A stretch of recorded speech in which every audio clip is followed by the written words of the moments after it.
Hi, I've waited years to say this out loud. My name is Emily, I'm 30, and tonight, Christmas Eve, I set the table for a family that never planned to show up. It should have been a quiet celebration, my first one alone in this apartment. But as the candles flickered and the roast cooled untouched, I realized this wasn't just another holiday. This was the night I stopped pretending they'd ever come back.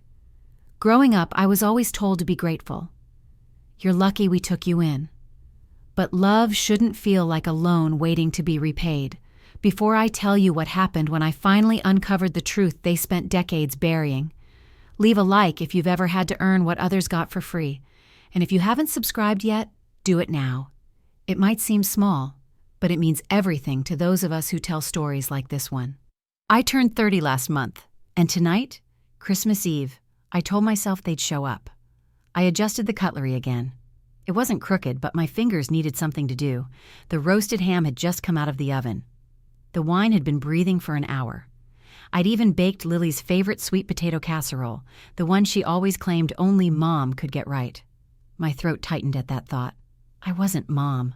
I was just Emily, the one who always tried too hard. The living room glowed with warm lights twinkling against the glass ornaments I'd inherited from Grace. I imagined how it might feel if the door opened right now, if Margaret stepped in first, arms crossed but impressed. If Tom and Lily followed with half-hearted hugs, too absorbed in their phones to notice the effort. But the clock on the wall struck 6, and the doorbell didn't ring. I walked to the window, pulling aside the curtain just enough to peer down the street. Nothing. Just the reflection of my own face staring back, eyes searching for headlights that never came. I told myself they were late, traffic, last-minute shopping, something. But deep down, I knew. Because I'd known last year, too. And the year before that. Still, I'd made the roast. I'd arranged the candles. I'd set out place cards like some desperate middle schooler hoping to finally get picked. And as I stood there, heart thudding in the hush, a memory pushed its way through the quiet. Grace, in her old wool cardigan, humming as we rolled dough on her kitchen counter. "You don't bake for thanks," she used to say, tapping flour from her nose. "You bake because love deserves a seat at the table, even when no one shows up." But Grace wasn't here, not this year, not after what happened. I wiped my hands on the front of my dress and stepped back, looking around the apartment.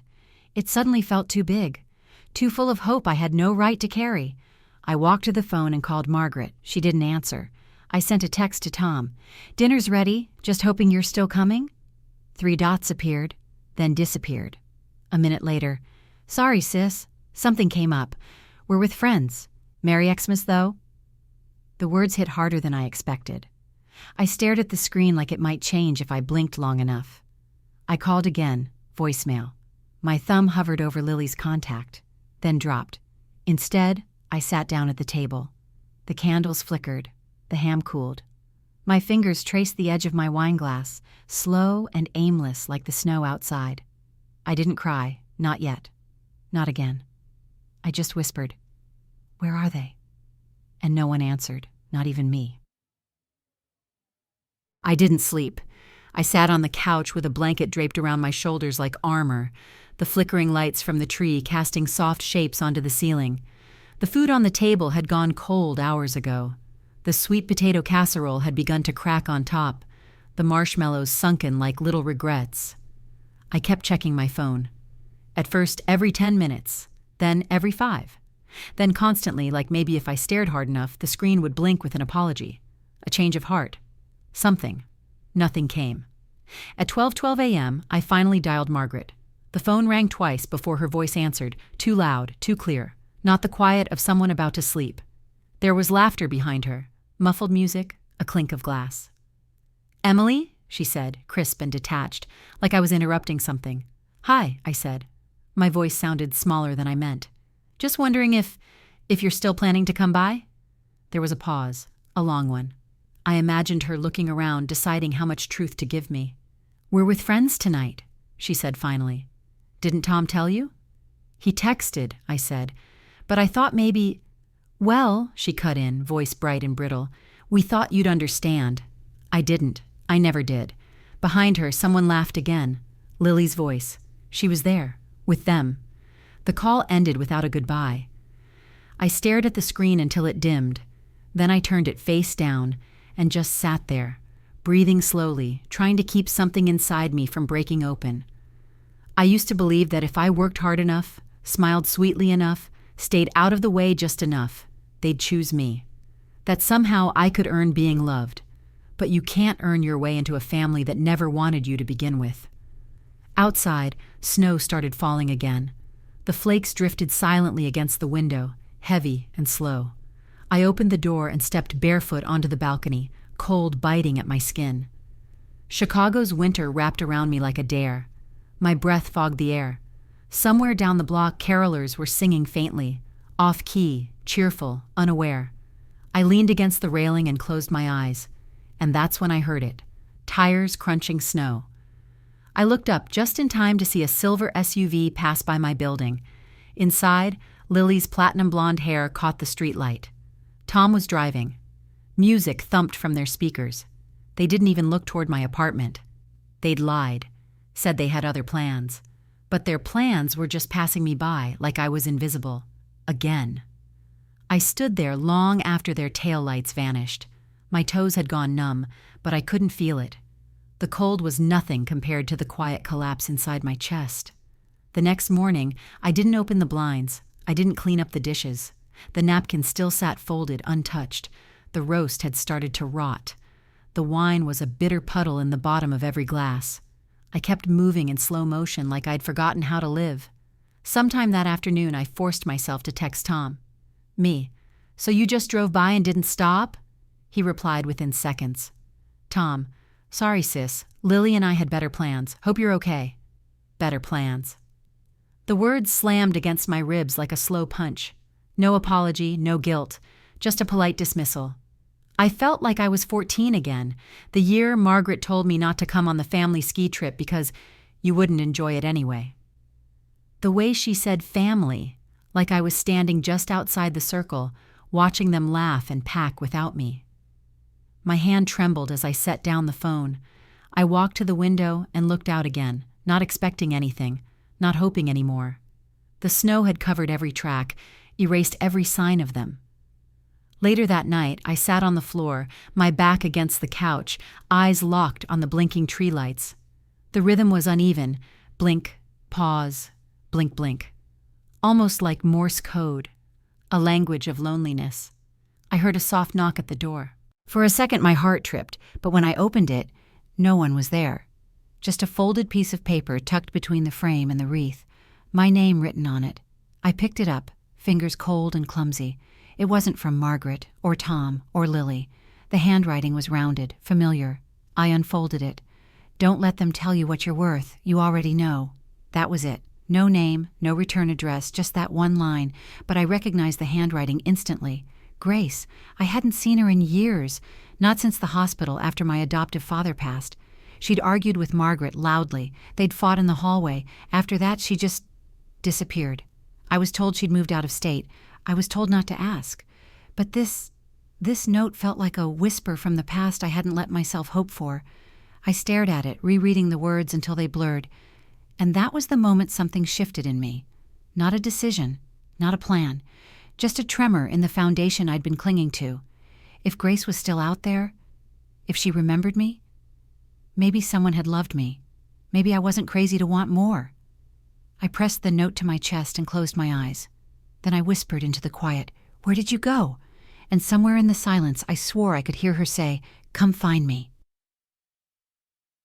The next morning, I stood by the stove, watching coffee bubble into the pot like it might tell me something. I hadn't slept much. Maybe 2 hours total, but I couldn't sit still. Every nerve in my body felt wired, bracing for a sound I couldn't name. The note was still on the kitchen counter, next to a half-eaten slice of dry fruitcake. I'd read it at least 30 times trying to convince myself it was real, that Grace, my grandmother, the one who'd vanished without a goodbye, had somehow left it here. After all these years, the windows were still frosted over, morning light seeping through the ice in patterns like spider veins. I wrapped my hands around the hot coffee mug, letting the heat chase away the chill creeping up my spine. I should have felt comforted. Instead, I felt watched. At 8:17 a.m., I heard it. A soft creak. The sound of old wood shifting, the kind that only comes from inside the apartment. I froze. Then slowly, I stepped into the living room. And there she was, Grace, standing in my doorway like time had folded in on itself. She wore the same thick beige coat she used to drape over my shoulders when I was a child, the one that smelled like gardenias and cinnamon. Her gray hair was pulled into the loose bun I remembered. Her face was older, thinner, but her eyes were the same. Kind, but this time, troubled. "Hi, sweetheart," she said softly. My body didn't know whether to collapse or run. Instead, I just stood there blinking. "Is this?" My voice cracked. "Am I dreaming?" She smiled, but it didn't quite reach her eyes. "No, Emily, I'm here. I never stopped thinking about you." My knees buckled, and I sank onto the edge of the couch, coffee still in hand. She stepped in quietly, closing the door behind her like a secret. For a moment, all I could do was stare. "I thought you were gone," I whispered. "Margaret said, she said you moved, that you didn't want contact." Grace's mouth tightened. Her eyes flicked toward the window. "I didn't leave by choice," she said. "Your mother made sure of that." There it was, the tremor, the same chill that lived in my bones every time I tried to explain Margaret to someone. Grace moved to the armchair opposite me, lowering herself with a small wince. She looked around, the decorations, the half-eaten dinner, the untouched gifts. "I'm sorry," she said, voice low. "I should have found you sooner, but I couldn't, not until now."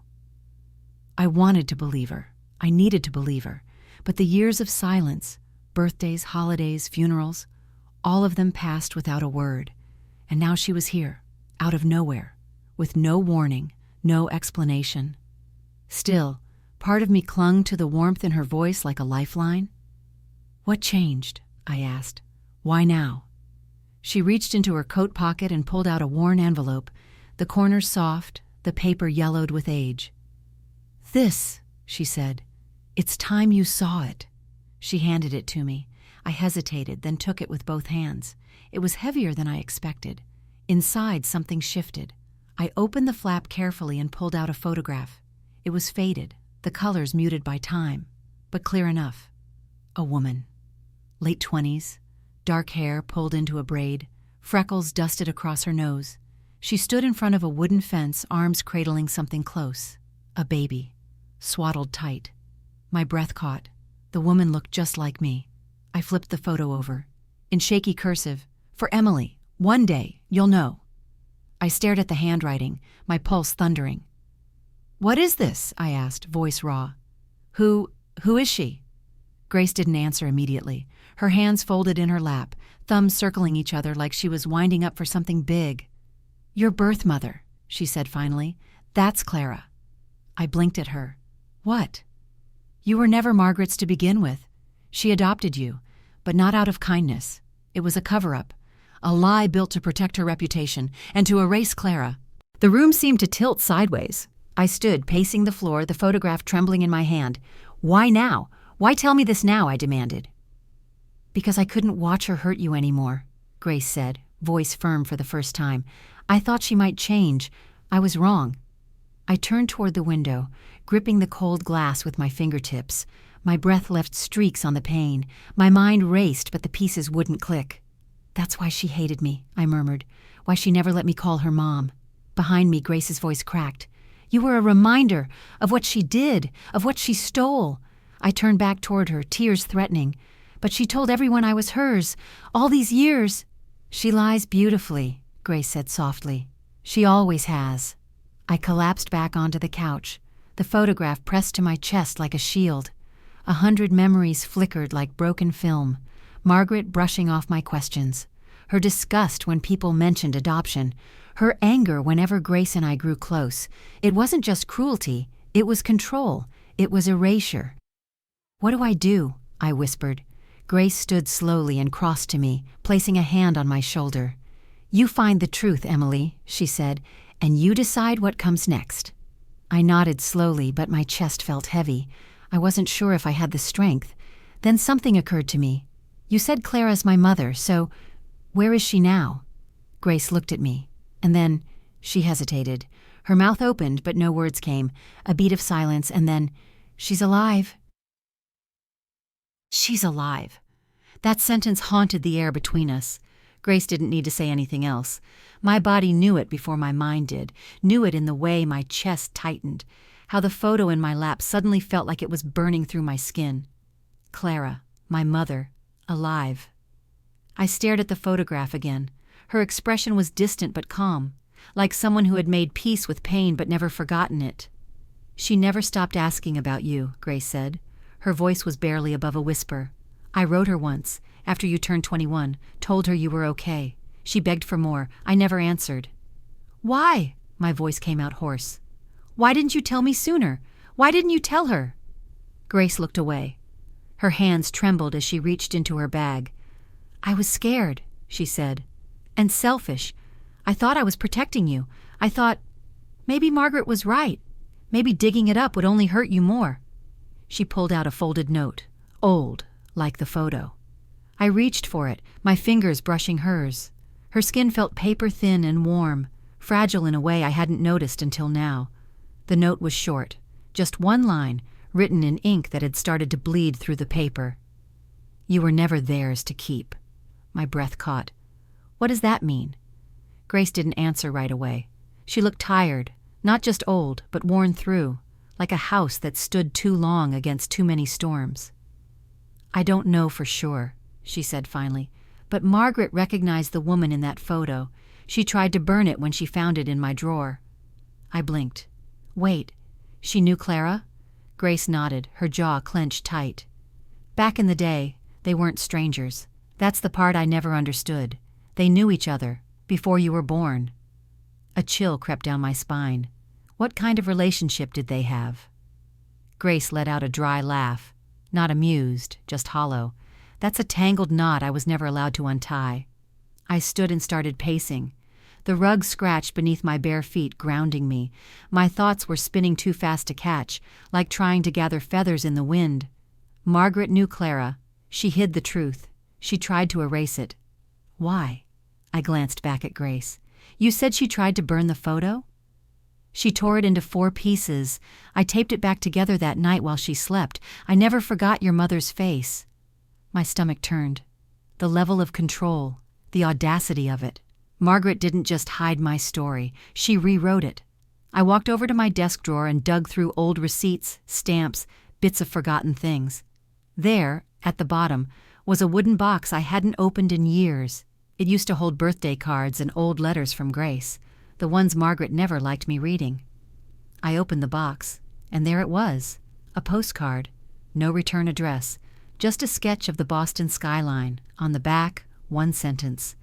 I wish I could tell you everything. Maybe someday. I held it up for Grace. Did you send this? She shook her head. My heart skipped. Then who did? I turned the card over again, and that's when I saw it. Faint pencil marks, almost invisible. A number, 312-555-47. The last 2 digits were smudged. My pulse quickened. This is a phone number. Grace leaned in. Call it. I grabbed my cell and punched in the numbers, guessing the last 2. First try, deadline. Second, wrong number.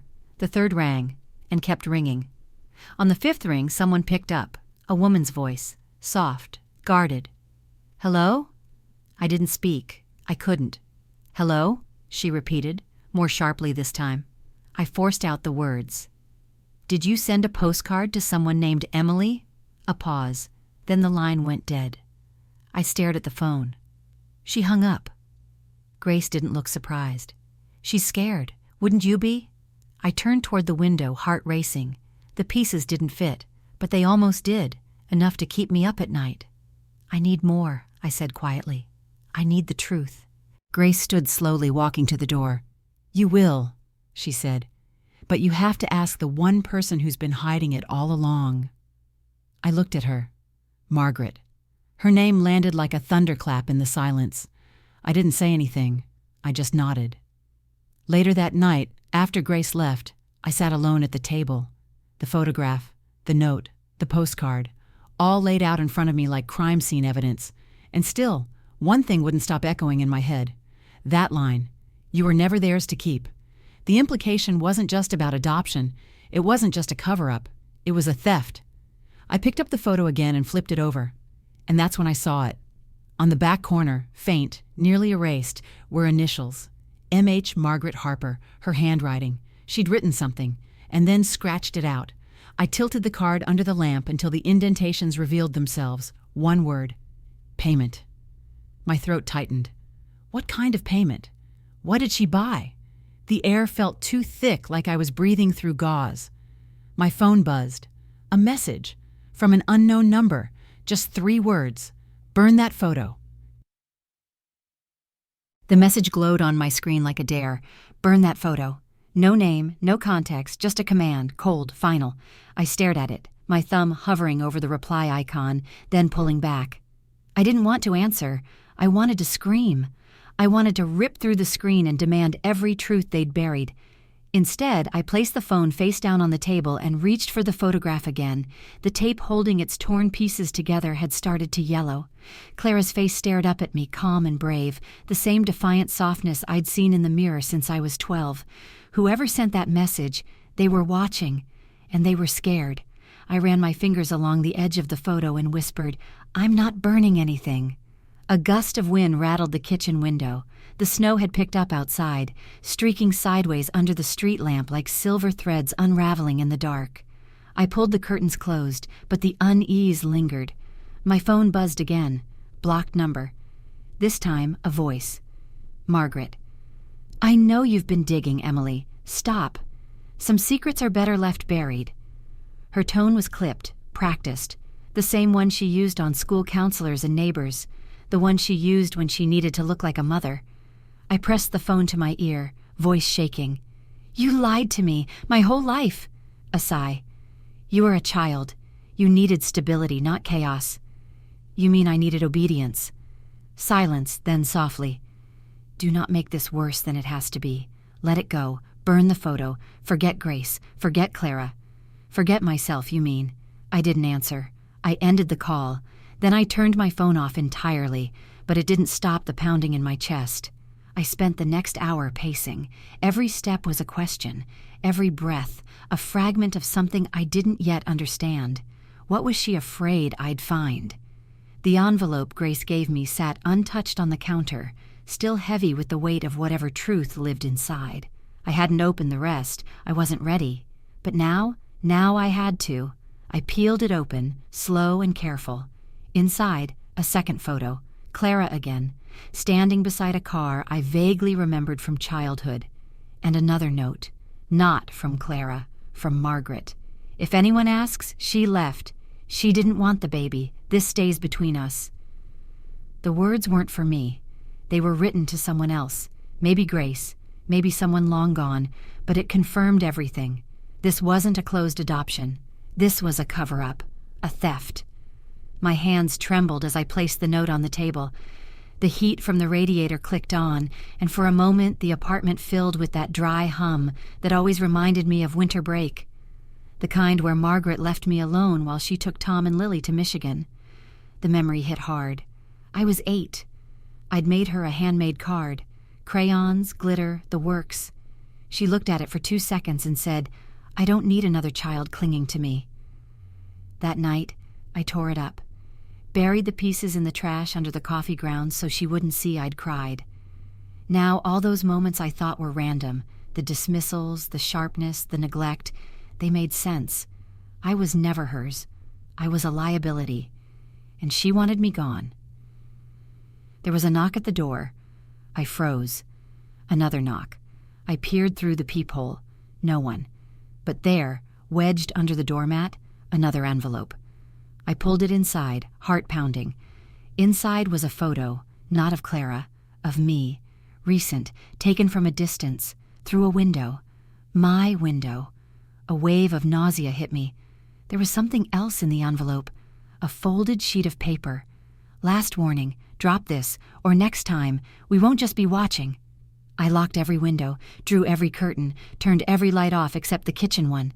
My chest was tight, like I couldn't pull in enough air, but fear wasn't the only thing moving in me now.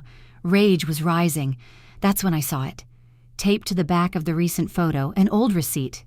From a copy shop 2 blocks from my apartment. The timestamp? Yesterday, 1:43 p.m. They were close. Too close. I grabbed my coat, my boots, and the photos. I didn't care how late it was. I needed answers. And there was only one place to start. Grace. Her house was 15 minutes away by train, but I took a cab. I needed speed more than sense.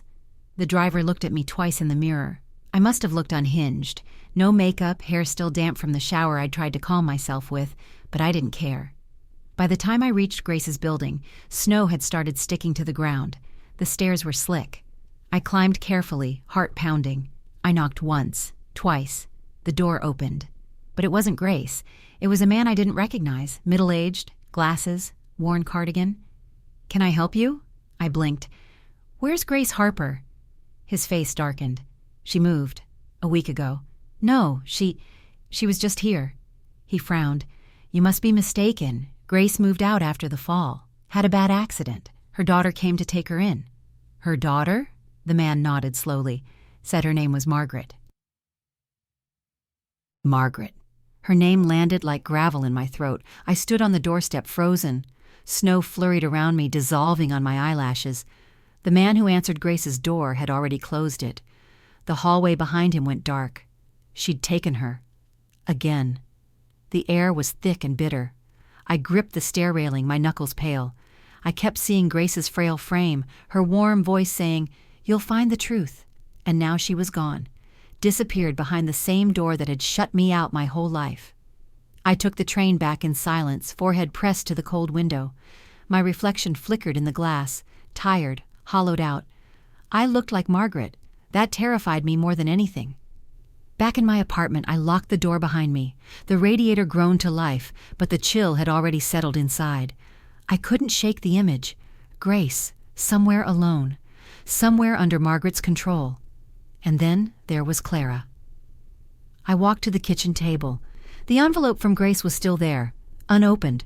My fingers hovered over it. I knew the moment I opened it, something would change, something permanent. I opened it. Inside, a letter and another photograph. This one was of Clara, mid-30s, standing in front of a brownstone in Boston. She looked safe, like she'd built a life away from the wreckage Margaret left behind. I unfolded the letter. Grace's handwriting was uneven. "Emily, she didn't abandon you. She was forced. Clara was just 20 when she got pregnant. She wanted to keep you. She begged, but Margaret convinced the hospital she was unfit. She used her name. She forged the papers. She took you. Clara never stopped looking.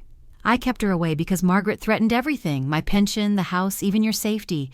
I believed her. I regret it every day. But Clara's alive, still in Boston. And if you're reading this, she still wants to meet you. Love, Grace." I reread the words. Clara never left me. She didn't choose to disappear. She was erased. And Margaret had forged documents to make it possible. My mother had been stolen.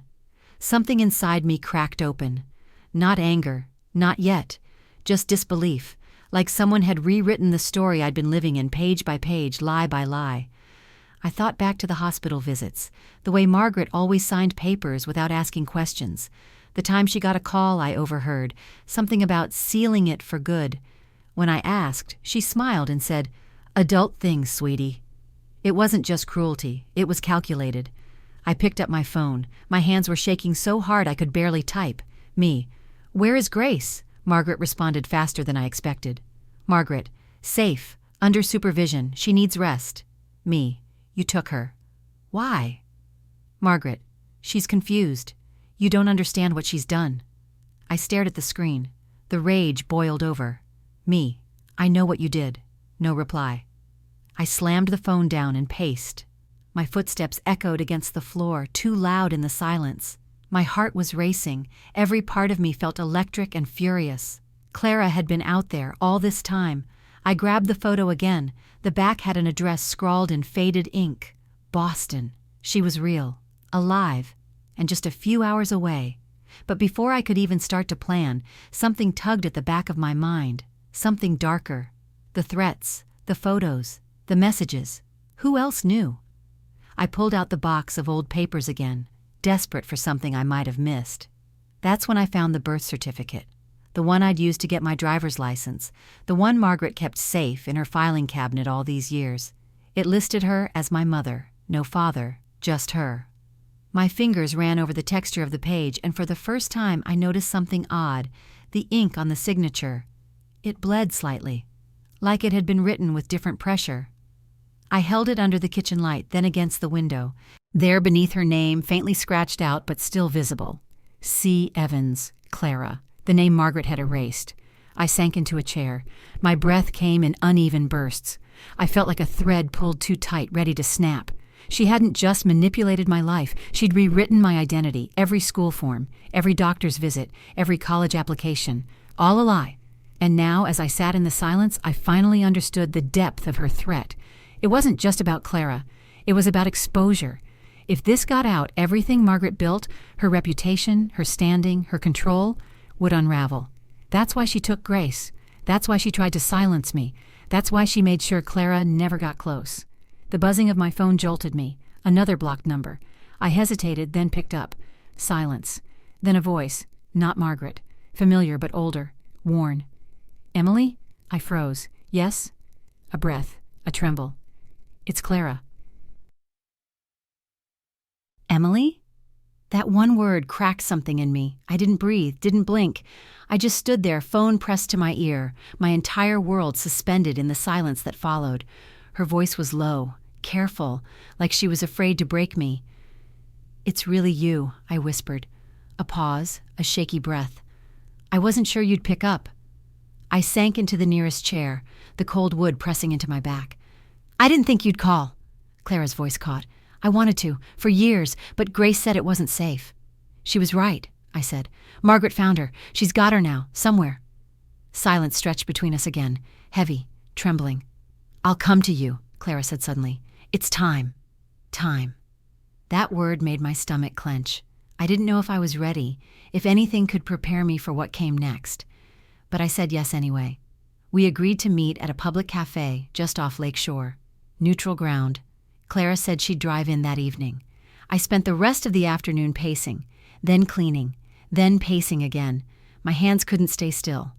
I rearranged bookshelves, sorted a drawer of batteries I hadn't opened in years, folded blankets I didn't use. But none of it stopped my thoughts. What if she didn't come? What if Margaret found out? What if... She looked at me and saw nothing familiar. By the time I walked into the cafe, my nerves were humming like power lines. It was warm inside, the windows fogged from the heat of espresso machines and soft chatter. I took a seat near the back, where the light from a hanging bulb gave the table a warm gold tint. My fingers tapped against the ceramic cup in front of me. Untouched tea, now lukewarm. Then I saw her. Clara. She stepped in slowly, her coat dusted with snow, her scarf twisted too tight. Her hair was shorter than in the photo, streaked with gray, and pulled into a soft twist at the nape of her neck. She scanned the room, eyes flicking past me once, then stopping. Recognition bloomed slowly. She walked over, and for a moment we just stared. Then she spoke. You have her eyes. My throat closed. I couldn't speak. I just nodded. She sat across from me, hands clasped in her lap. For the first time in a long time, I saw someone searching for me, not to control me or scold me, but to find the piece of herself she'd been missing. Do you remember anything? She asked gently. No, I said, not from back then. She exhaled. You were only a few months old when they took you. I was still in the hospital when Margaret showed up with those papers. I leaned in. Grace said you didn't want to give me up. I fought, she said, her voice cracking. God, Emily, I fought every way I knew how, but I was young, no money, no power. Margaret, she had connections.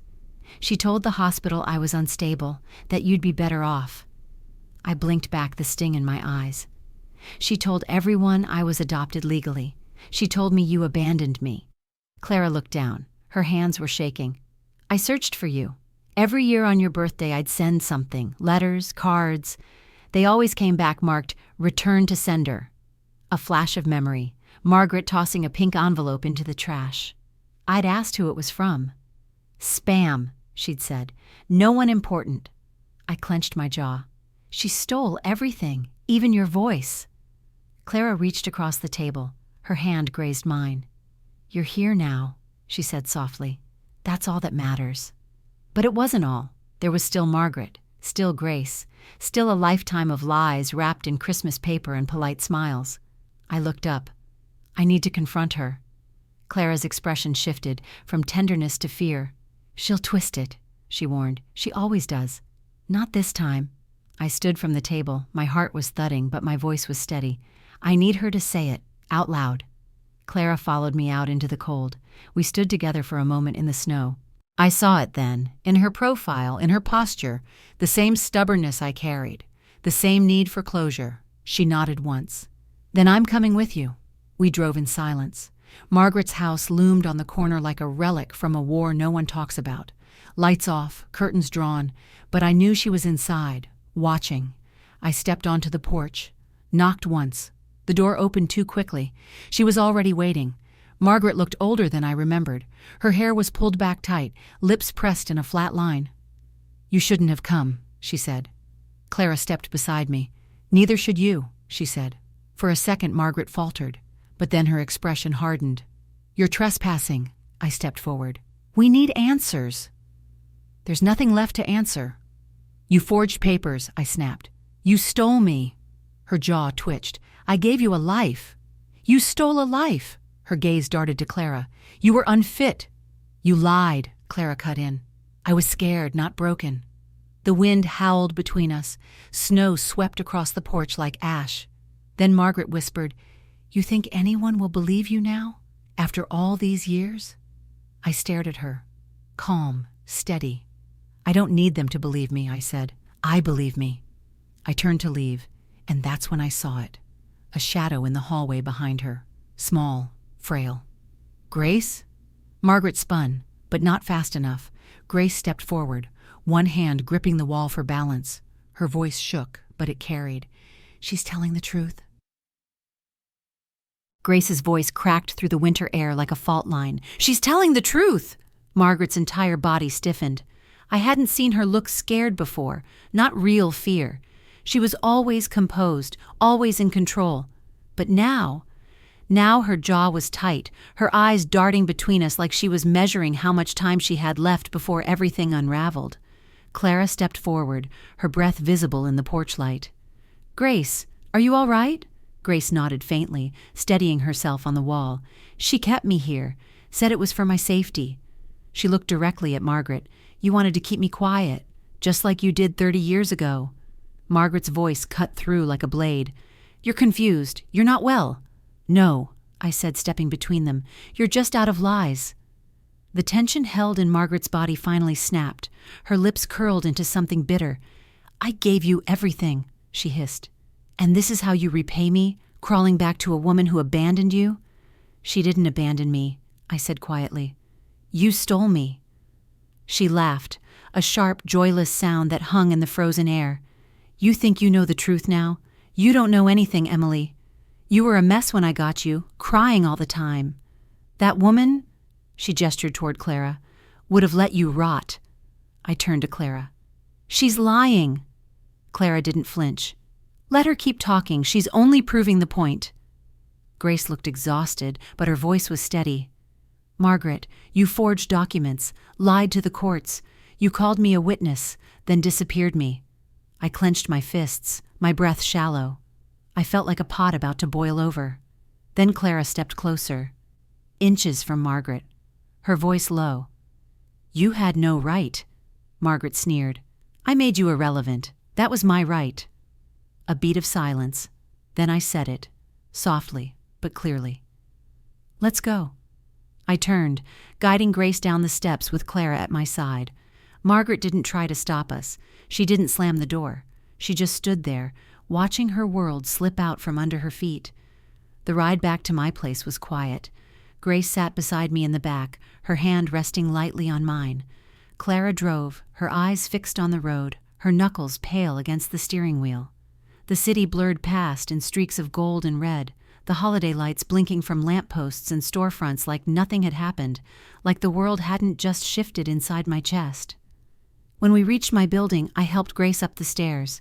Clara trailed behind, silent but present. Inside, the apartment was still warm from the radiator. I set Grace up on the couch with a blanket and some tea, then motioned for Clara to follow me into the kitchen. We stood there, leaning against opposite counters, surrounded by the faint hum of the fridge and the tick of the wall clock. "I don't even know where to start," I whispered. "You don't have to," Clara said. "We start now, from here." I swallowed hard. "I feel like I should be angrier, like I should be falling apart." She gave a faint smile. "You're holding it together better than I ever did." We didn't speak for a moment. The weight of what just happened still pulsed through the walls. Then Clara stepped closer. "I know I missed 30 years, she said. "I can't get that time back, but if there's anything I can do to know you now." I blinked fast. My throat ached. I nodded. "Stay, just for a little while." Her face softened with something I hadn't seen in years. Not pity, not apology. Love. That night we made dinner together, just a simple pasta with canned sauce and half-stale bread from the freezer, but it was ours. Grace sat at the table telling stories from when Clara was a teenager. How she used to paint murals on her bedroom walls, how she snuck out to midnight movies, how she once tried to dye her hair blue and ended up green. Clara groaned through the laughter. "That was a phase." I leaned in, listening, cataloging every detail. It was the first night in years I didn't feel like a guest in my own life. After dinner, we sat by the window with mugs of peppermint tea. Snow fell outside, soft and steady. My apartment, usually too quiet, felt full. Grace dozed off, wrapped in my favorite quilt. Clara sat across from me, legs tucked under her, sipping slowly. "I used to imagine you," I said, voice low. "Not what you look like, but how it would feel to sit across from you like this." She nodded. "I imagined you every day, and still this feels bigger than anything I dreamed." I looked down at the tea, swirling in the mug. "What happens now?" She paused. "We heal," she said, "together."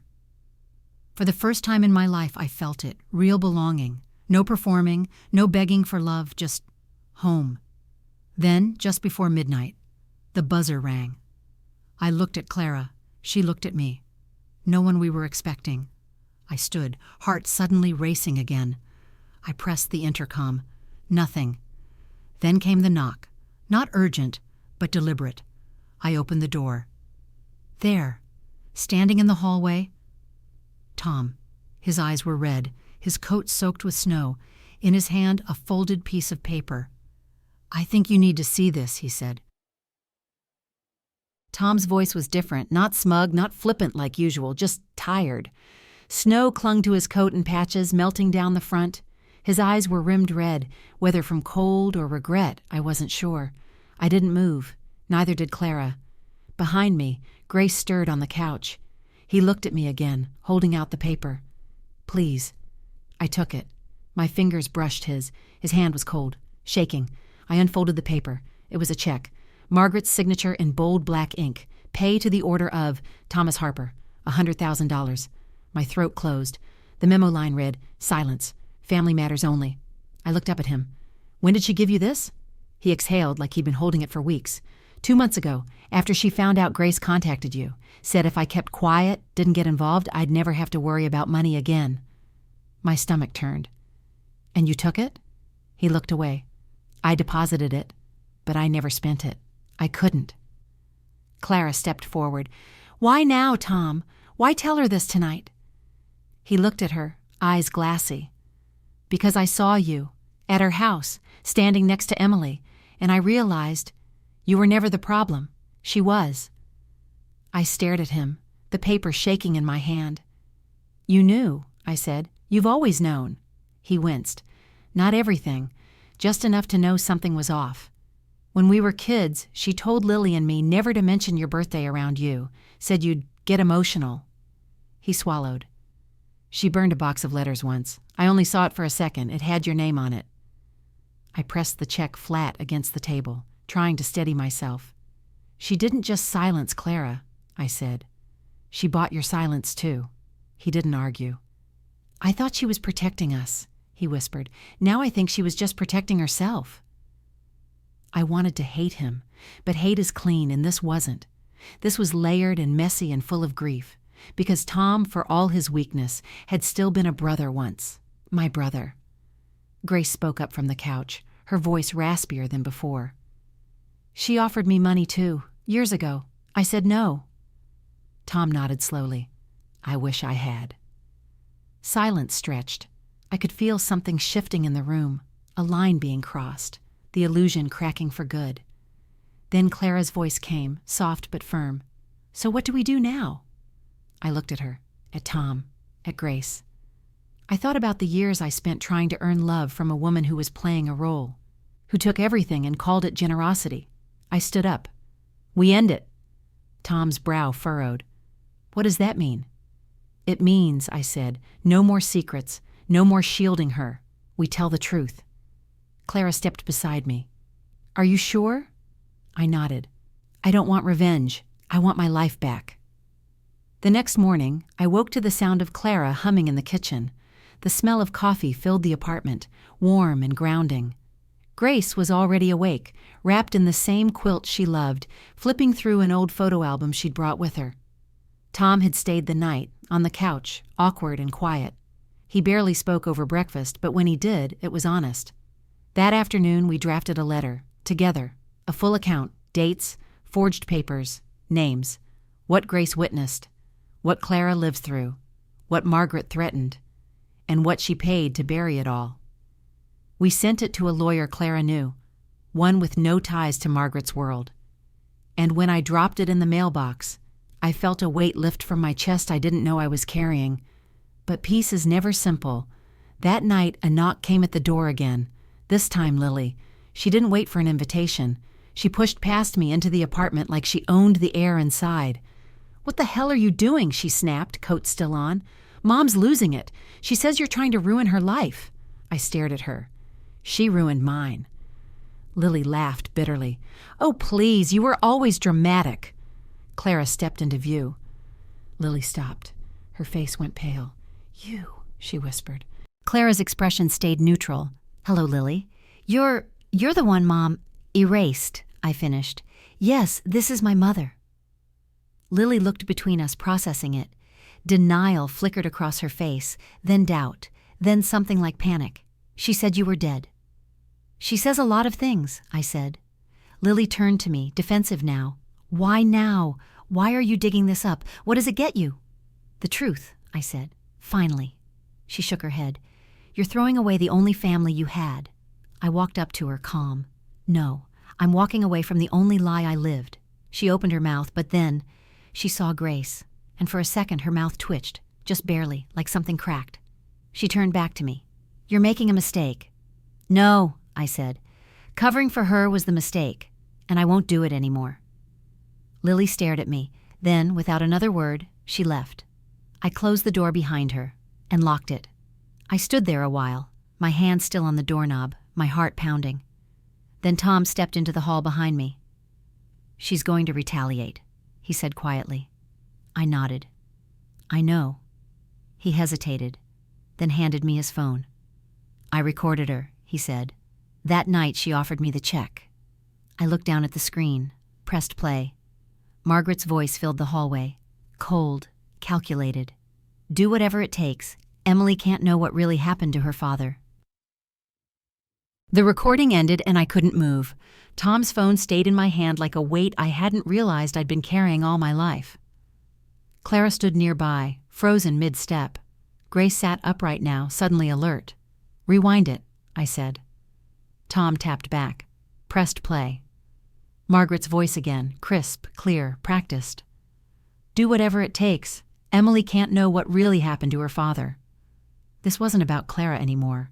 This was about the man I never knew, the man Margaret never spoke of, the father whose name was always not important, whose absence was always complicated. Something tightened in my chest. "What had happened to him?" I asked. Tom shifted uncomfortably. "I don't know. I really don't." That was all she said. She changed the subject after that.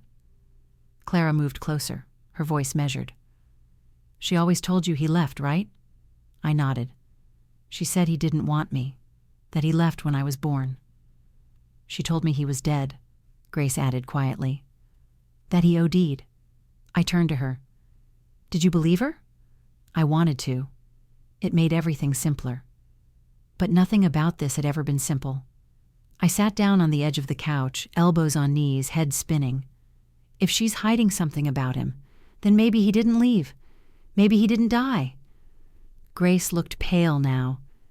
Emily, listen to me. If Margaret's hiding that, she had a reason, and if that reason is dangerous, I need to know, I said, whatever it is. Tom walked to the window, pulling the curtain back just slightly. The street outside was still, too still. Then he stepped back, tense. There's a black SUV parked across the street. Clara moved to the window beside him. Is that hers? No. Tom's voice lowered. But that's not a neighbor. I joined them, heart starting to pound. The SUV was idling, engine running. No movement inside, tinted windows, lights off. I don't like this, Clara said. A knock at the door snapped all our heads toward the hallway. 3 short raps, then silence. No buzzer, no footsteps, just a knock. I didn't answer. Another knock, then a voice, male, calm, muffled by the door. Emily Harper? I didn't move. We need to speak with you. I backed away. Who is we? There was a pause. We're here regarding your father. Clara's hand gripped my wrist. Don't open it. But I stepped forward, slowly. Tom grabbed my shoulder. What if it's a trap? I looked back at him. Then we're already in it. Another knock. Same rhythm. I spoke through the door. Who are you? This time, no answer. Just the sound of footsteps fading down the hallway. Tom opened the peephole. He's walking away, but not fast. He's waiting. I exhaled slowly. My whole body was buzzing. That wasn't a cop, I said. Too vague. Too rehearsed. Grace shook her head. It's Margaret. She's sending people to rattle you. I moved back into the living room. No, she's trying to keep me from asking the next question. Clara's voice came sharp. Which is? What did she do to my dad? We sat in silence after that, each of us trapped in our own theories, our own memories. The radiator ticked quietly. My tea had gone cold. Then I remembered something. An old folder. One I found years ago while looking for tax forms. I didn't think anything of it at the time. It was full of names I didn't recognize, handwritten notes. But I remembered one line that stuck with me for some reason. Probate suspended, J. Calloway. I rushed to the bedroom closet, rummaging through bins and drawers until I found it, buried under expired warranties and utility bills. There it was, yellowed manila, labeled only, personal, MH. Inside, faded documents, legal briefs. And near the back, an old photo, crumpled and half-torn. A man, lean, mid-30s, brown eyes, worn leather jacket, smiling in front of a red pickup, written on the back, Jonah Harper, 1994, my father. My hands shook as I held the photo. I ran my thumb along the edges like I could smooth out the years. Clara leaned in. I knew him. I looked up. You what? I didn't know it was him, she said quickly. But when Margaret and I were both in college, she dated a guy who didn't match her world. She always called him a phase. She mocked him behind his back. One day he was just gone. Grace sat up straighter. I remember Jonah. He used to come by the house late at night. Once brought Emily a stuffed bear. Margaret threw it out. Something snapped inside me. She erased him. Clara nodded. If she forged adoption papers, she could forge a death certificate too. I turned to Tom. She said you shouldn't know what happened to him. She wasn't protecting you. She was protecting herself. He swallowed hard. What are you saying? I'm saying, what if she didn't just erase him? My voice shook. What if she made him disappear? A silence followed. Clara stepped forward, voice low. Then the question becomes, who helped her do it? The apartment felt like it was closing in, every light too bright, every shadow too deep. Grace whispered, if she went that far, we're not safe. The buzzer rang. This time, no knock, just the long mechanical buzz. Once, then again, then silence. Tom walked to the window. The SUV was gone, but now, taped to the door outside, he held it up, was a note, just one line. You don't want to dig up ghosts. I held the note in my hands, its paper damp from the melting snow, the ink just barely starting to bleed. The words haunted me, not because they were threatening, but because they sounded like resignation. You don't want to dig up ghosts, but ghosts don't disappear because you stop looking. They linger. They wait. And I'd had enough of waiting. Still, that night we didn't talk about it, not out loud. Tom tossed the note into the fireplace, letting the flames swallow it whole. Clara brewed chamomile tea. Grace sat wrapped in the quilt, her hand gripping the edges like an anchor. Outside, Chicago kept snowing. Inside, we stayed warm, guarded by silence and soft candlelight. We didn't speak of Margaret, or Jonah, or the SUV parked across the street. Instead, we decorated the tree, a real one this time. Tom had picked it out from a corner lot, dragging it up 4 flights like a peace offering. He said he'd never actually put one up himself before. Clara found my box of mismatched ornaments, some from my childhood, some I'd bought alone, and she handled each one like it was glass-blown treasure. Grace sat by the window and hummed along to old Bing Crosby playing low on the radio. I placed a small ceramic star at the top. Not perfect, slightly cracked at the tip. Still, it gleamed. That night, as I stood back and looked at the 3 of them lit by string lights and soft laughter, I felt something I didn't expect. Not closure, but home. Not the kind I'd begged for growing up. Not the hollow one Margaret dangled like bait, a real one, built from the truth, no secrets. And that's when I knew. Whatever Margaret had left to hide, I was strong enough to face it now. The next morning, the snow stopped. Sunlight broke through the frost on the windows, turning everything gold. The air inside felt different, still tense, but lighter somehow. Clara made French toast. Tom shockingly helped. Grace supervised with all the authority of someone who'd been doing this longer than any of us had been alive. We laughed. We argued over syrup. We passed plates like we'd done it 100 times before, but underneath the calm, I could still feel it. Something unfinished. Later, after breakfast, I found myself standing in front of the box again, the one where Grace had kept photos and letters. I sifted through them slowly, pausing when I came to a photograph of me as a toddler, reaching for someone just outside the frame. It wasn't Clara, and it wasn't Margaret. A man's arm, faded denim, a watch with a worn leather band. I turned the photo over. Nothing written, but deep in my gut, I knew it was Jonah. I showed it to Grace. She nodded once. He was there more than you know. Clara joined us. Her voice was quiet. Do you want to try to find him? The question hit me like a soft punch. I hadn't allowed myself to consider it, really believe it, until now. What if he's dead? I asked. Then we find the truth, Clara said. Either way, we stop letting Margaret write the ending. I looked at Tom. He nodded. I'll help, he said. For once, I'll help. That afternoon, we spread out across the apartment like detectives. Grace flipped through her old address books. Clara called contacts in Boston who might have access to public archives. Tom scoured phone records. I dove into online databases with every combination of Jonah Harper I could think of. It wasn't easy, and it wasn't fast. But just before dinner, I found something. A death notice. From 2006. Name, Jonah H. Harper. Age 44. Listed occupation, construction foreman. No cause of death, no photo. No next of kin listed. I read it 3 times. Then I read it again. Could be him, I whispered. But there's no record before 2003. Tom leaned over my shoulder.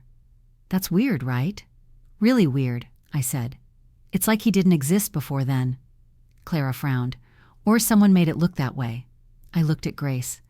Is it possible he's still alive? She hesitated. If anyone could make someone disappear on paper, it'd be your mother. My phone buzzed. Unknown number. I answered without thinking. A voice crackled through the line, rough, older, but steady. Emily? My breath caught. Yes? I'm sorry I didn't call sooner. I froze. My heart slammed in my chest. Who is this? The voice cracked. It's Jonah. My knees buckled. I reached for the counter to stay upright. I don't understand, I said. They said you were dead.